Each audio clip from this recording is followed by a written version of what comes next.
নমস্কার বন্ধুরা, সবাইকে জানাই শুভ মকর সংক্রান্তির শুভেচ্ছা। আর অন্য দিনের মতো আজকেও আমি আমার বাগানে চলে এলাম। তো বন্ধুরা, তোমাদের তো বললাম যে আমার ভিডিও করার পেছনে একটাই উদ্দেশ্য, যে আমি সবাইকে বোঝাতে চাই কোনো রাসায়নিক সার ব্যবহার না করেও কিন্তু আমরা সুন্দরভাবে বাগান করতে পারি। হয়তো বাজারের মতো সুন্দর হবে না, ভালো হবে না, কিন্তু যতটুকু হয় আমাদের পরিবারের জন্য কিন্তু যথেষ্ট হয়ে যায়। আর এত সুন্দর যদি সবজি চাষ করা যায় কোনো রাসায়নিক সার ইউজ না করে, তাহলে কেন বন্ধুরা আমরা রাসায়নিক সার ব্যবহার করব? এমনিতে তো হচ্ছে, সেই কথাটা বোঝানোর জন্য কিন্তু আমার ভিডিও করা, যে দেখো আমি আমার বাগানটাতে কোনো রাসায়নিক সার ব্যবহার না করি এত সবজি ফলাচ্ছি। আর সবজিগুলিও কিন্তু তেমন খারাপ নয়, তোমরা তো দেখতেই পাও আমার প্রতিটা ভিডিওতে। আমি যেমন ছাদে করি তেমনি কিন্তু নিচের বাগানেও করি।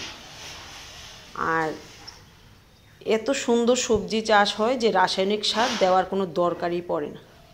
আবার অনেকে বলতে পারো যে বাজারে তো এখন সবজি একদম সস্তা, ব্যাগ ভর্তি করে আনা যায় সামান্য টাকার বিনিময়ে। কিন্তু বন্ধুরা, বাজারে তো কেমিক্যাল দিয়ে ভরা সবজি, সেগুলি খেলে আমাদের রোগ ছাড়া আর কিছুই হবে না।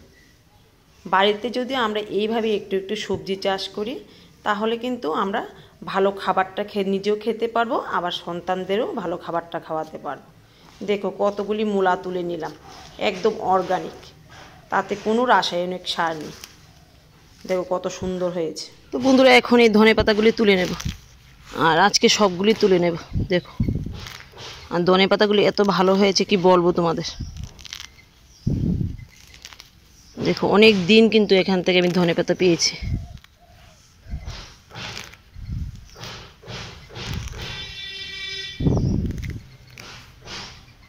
দেখো কত সুন্দর হয়েছে।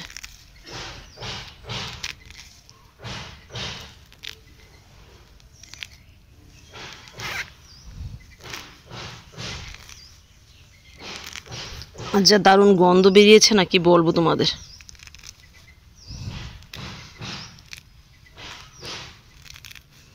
আর এই বিনস গাছগুলি দেখো অবস্থা খুব খারাপ, এগুলিকে কোনো যত্ন করিনি, তাই এইরকম হয়েছে। আর কিছুদিন আগে কিন্তু এই জায়গাটা একদম রোদই ছিল না, এখন থেকে একটু রোদ আসছে। তো এইরকম রোদ থাকলেও কিন্তু গাছগুলি ভালো হতো। তো যাই হোক, কিছু করার নেই, এখন আর বিনস ফেলবো না, দেখা যাক এই জায়গাটাতে কি ফেলি।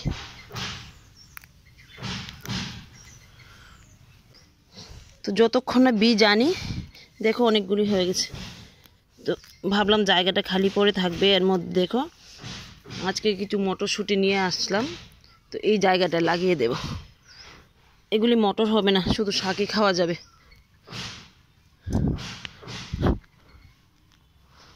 জায়গাটা যেহেতু পড়ে থাকবে, এর মধ্যে মটর দানা দিয়ে দিই কিছু।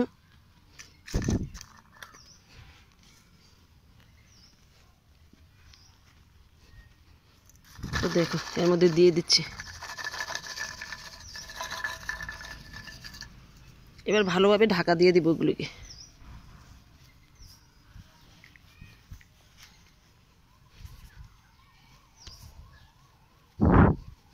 বাস, এর মধ্যে থেকে শাক হবে।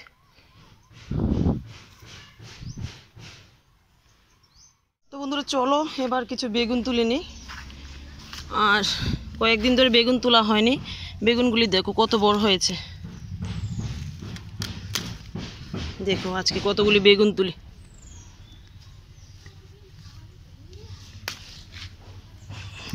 দেখো খুবই ভালো লাগছে, একটা গাছ থেকে এতগুলি বেগুন। আর বন্ধুরা, তোমরা তো জানো আমি গাছে কোনো রাসায়নিক ব্যবহার করি না। আর জৈব বলতে এই গাছটাতে শুধু একটু ভাতের ফেন দিয়েছি, আর দিয়েছি না এটা একটু ছোট, আর দিলাম একটু খোল পচা জল, তাতেই দেখো কত ভালো হয়েছে।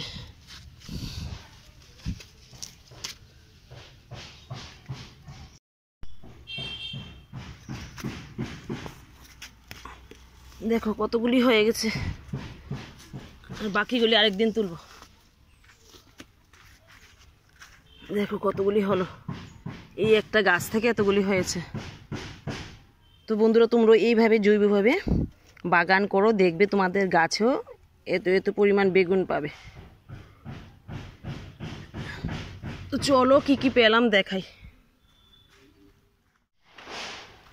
তো বন্ধুরা দেখো কি কি পেলাম।